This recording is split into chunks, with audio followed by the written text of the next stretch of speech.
Maxis is on the ropes. SimCity is dead. City Skylines 2 is likely to put the final nail in its coffin. But another Paradox IP has flown relatively below the radar. One that could doom Maxis for good. Life by You, the Sims killer. Paradox smells blood in the water. They know Maxis is weak, as Sims 5 is years away. With Life by You, they have made a big, bold statement. Tisk tisk. You got too greedy with that looty. Now I'm coming for that booty. I'm coming for that ass, boy. Now was their chance to strike. And how did this happen? How did EA basically destroy a once beloved franchise? And how has Paradox virtually guaranteed they will succeed in doing so? This is the truth on how EA's incompetence ruined Sims 4. Well, first, we need to start with a bit of history. It's the year 2000. Y2K has passed, and everyone breathes a sigh of relief. They needed a way to just celebrate being alive, and what better way than to wield power over non-consenting virtual participants? Well, now you can play however you want. Subtly nudge your virtual guinea pigs to build a perfect nuclear family, land a respectable job, attend church, care for pets, create the idyllic life that you wish and that you wanted but never had. Or force them to be complete degenerates, beefing, killing, and sleeping their way to the top, baby. Kinda reminds me of another famous family, did you think? Welcome to The Sims, and the birth of the life sim genre. Now look at this man, raw and humble. I want you to remember him as he is extremely important for this story. It was under his executive leadership that Sims 2 and 3 would be developed. Both of these being the favorites of longtime series fans. So much so that debate still rages to this day whether number 2 or number 3 is the best. Each game has areas where it excels, and it is entirely up to the player's preference whether they prefer one over the other. So now let's dissect what made each game so great. Sims 2 was a major leap over the original, improving quality in every single game aspect. It doubled down on realism by introducing the aging, genetics, and aspirations mechanics. Sims acted intuitively and reacted realistically, even reminisced about major life events for long periods of time. And there were cinematic cutaways to underscore the importance of major milestones. Pre-existing storylines and lore made the world feel lived in, and playing multiple families simultaneously, called rotational gameplay, was by far the easiest in this installment. Now, for Sims 3, they took a slightly different approach. They introduced a vast open world and virtually eliminated loading screens. The creator-style feature that had a color wheel allowed Simmers to customize clothes and furniture to unprecedented levels never before seen at the time. The recipe for Sims 4 then was to replicate the best aspects of both Sims 2 and 3 in a modern, updated game, which would be a recipe for guaranteed success. With such a legacy of iteration, Sims 4 would have surely been built from the ground up as a masterpiece. Surely they wouldn't put profits before their customers and stoop so low, right? When you are 6 hours into playing Battlefield and you run out of ammo in your clip, and we ask you for $1 to reload, you're really not very price sensitive at that point in time. A consumer gets engaged in a property, they might spend 10, 20, 30, 50 hours on the game, and then when they're deep into the game, they're well invested in it. We're not gouging, but we're charging. That was John Riccitello, the man responsible for EA's shift towards live service and multiplayer-first games. His philosophy influenced Sims 4 to be a multiplayer-focused, low graphical budget game to maximize the amount of players, for their games. Despite development pivoting away from this philosophy later on, its taint has always remained. April 2010, Sims 4 development truly begins with initial early art concepts being completed. Over the next 2 years, resources from Sims 3 maintenance were shifted over as it approached the end of its life cycle. Soon, everything was in full swing towards making a minimum viable product of Sims 4. Fast forward to 2012, the game was mostly built, character models, furniture, animations, all done. Just a few more features to go. Onto the UI. Wait, what's this? A friends list? Messaging system? Ooh, this stinks of an always online game. That could turn out well, right? By late 2012 to early 2013, early designs for Creative Sim, the main menu, and build mode were just starting. Everything was well on track. Perfection. This work would be for nothing once SimCity was released. I assume you're all here because you saw my video on SimCity. If not, go watch that now for context. Needless to say, it didn't go too well. Maxis was sent into ultra panic mode over SimCity's release. Customers revolted over the always online requirement. Who would have thought? That meant that the already developed marketing material emphasizing Sims 4's onlineness had to be put in the digital trash can, with far-reaching consequences down the line.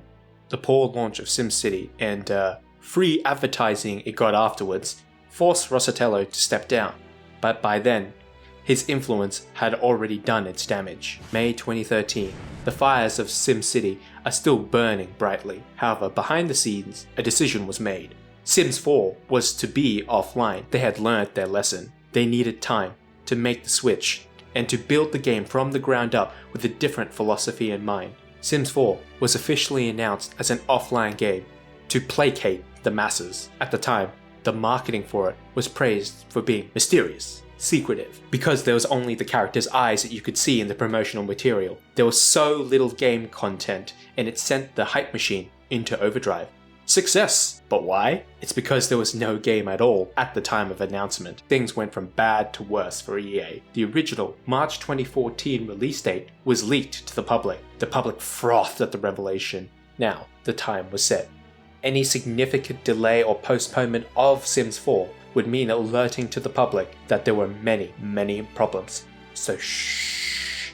A small postponement of 6 months to September 2014 was implemented, bringing the total development time to 16 months from the decision of the pivot to launch day. Maxis did what they could in that time. They replaced the game engine to access higher graphical fidelity, but the extremely short development cycle and the unwillingness to further postpone the game led to the bare-bones release date experienced by simmers all over the world.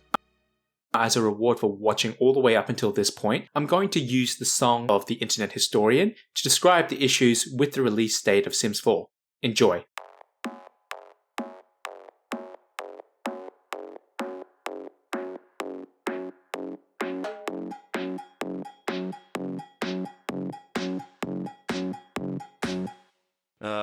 Sims 4 came out on September 14. Thanks Maxis team.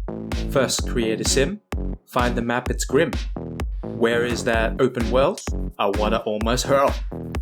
Loading screens back for each lot, now my blood is starting to boil red hot. Where is that pool? No place to cool. Where is the terrain tool? You need to wait, you fool.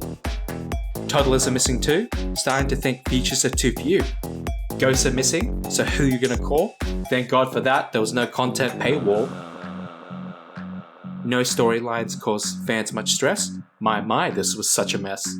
Experience emotions when I control her? Why is she now positively bipolar? Every sim now acts the same, so now their personalities are lame. Erasing sims once you reach the agent limit? Years later a mistake? EA admits it. EA let this happen. They made Maxis vulnerable by sending them down a raging river straight towards disaster. And unable to change course entirely, they did what they could. The result was a game that ran like a dream, was beautiful to see, but under the hood was extremely shallow. With such a bare-bones game, EA had all the time in the world to bring the game into the state it was supposed to be at. The natural EA answer was DLC. Now under the Sims 3 era, EA Redwood Shores, the main studio, and EA Salt Lake would ping-pong between each other to release DLC content, but EA shot itself further in the foot, making short-sighted financial decisions. Even before the release of Sims 4, EA Salt Lake had laid off most of its Sim employees in January of 2014, restructuring them to focus on more mobile experiences, leaving Redwood to largely shoulder the burden of making post-release content. In 2017, EA took it one step further and closed EA Salt Lake forever, leaving only Redwood Shores. But even Redwood Shores would not escape. In 2018, layoffs were announced at the studio. This meant that post-release content was made by a team that was a fraction of its normal size, and had a minuscule budget as well, resulting in a scheme of 4 types of DLC, each more granular than the last. To explain the DLC scheme, I have a story that you should listen to that best illustrates how all this works. You're starving, ravenous. and in the middle of nowhere, and you come across the McDonald's. You head inside and order a Big Mac meal with nuggets. You take a seat, but then who comes to serve your order? It's Gangster Krabs. It's Mr. Krabs, and he has joined the mafia, and he only serves you a bun. You ask, why is there only a bun? And he simply replies, inflation. You get his drift, but you're still starving, so you cough up the cash, gaining the chips, drink, and nuggets, greatly expanding the experience and size of your meal. But you still want the full package, but Gangster Krabs isn't budging. So you agree to a small IOU. A burger is not a burger unless you have the patties, central bun, and this brings your burger game to a whole new level, but the crustacean's greed is still not satisfied. You still have the pickles, lettuce, and sauce missing. The stuffing for your burger. Defeated, you surrender the last shred of your dignity just to earn those back. Finally, you can enjoy your meal.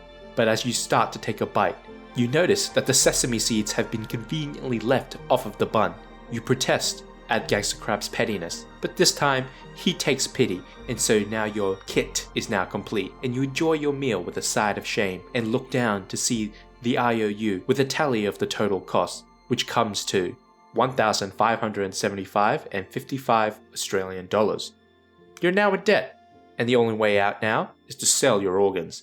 This is how Sims 4 single-handedly props up the worldwide organ trade. Believe it or not, the DLC scheme was not the worst thing about the DLC. There was DLC for your DLC. The My First Pet Stuff Pack was released on March 18, which required the base Cats and Dogs expansion pack to even play. The Stuff Pack introduced smaller animals like rats, hamsters, and hedgehogs and more. Gone were the simple caveman times where players could buy their pet DLC and expect all pets to be included. Now, we were truly entering a new golden age of capitalist progress. Credit where credit is due though, they never tried that shit again.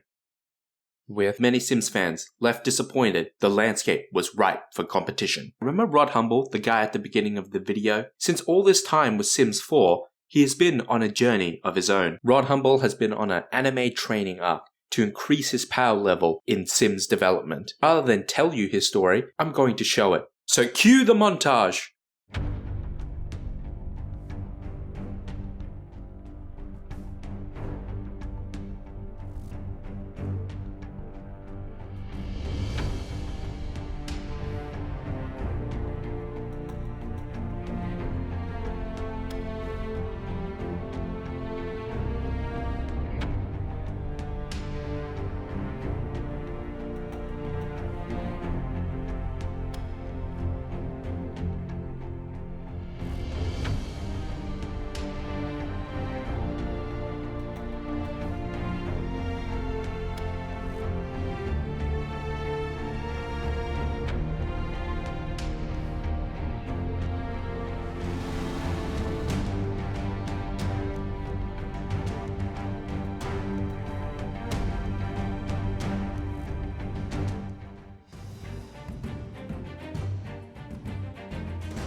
I'm back.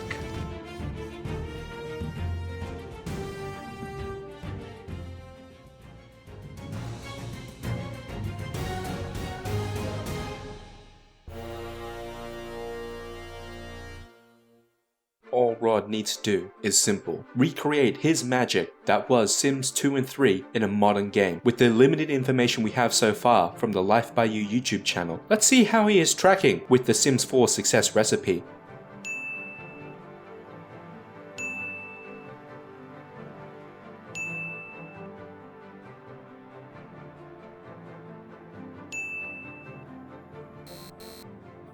However, with the announcement of Project Renee, there is still hope for Sims 5. They will have plenty of time to listen to their community, learn with them, and make a better game.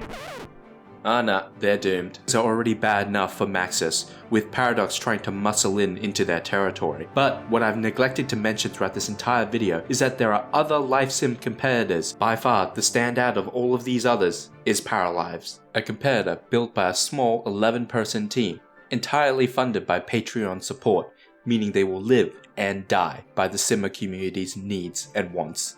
Although release is still years out and unannounced, it's cozy and peaceful aesthetic is bound to make waves in the genre, giving the Sims franchise a run for its money. With such competition, Maxis cannot afford another failure. They no longer hold the monopoly they once had over the life sim genre. If Maxis cannot recreate the magic that was The Sims, we may yet add another name to the graveyard of studios that lay in EA's wake.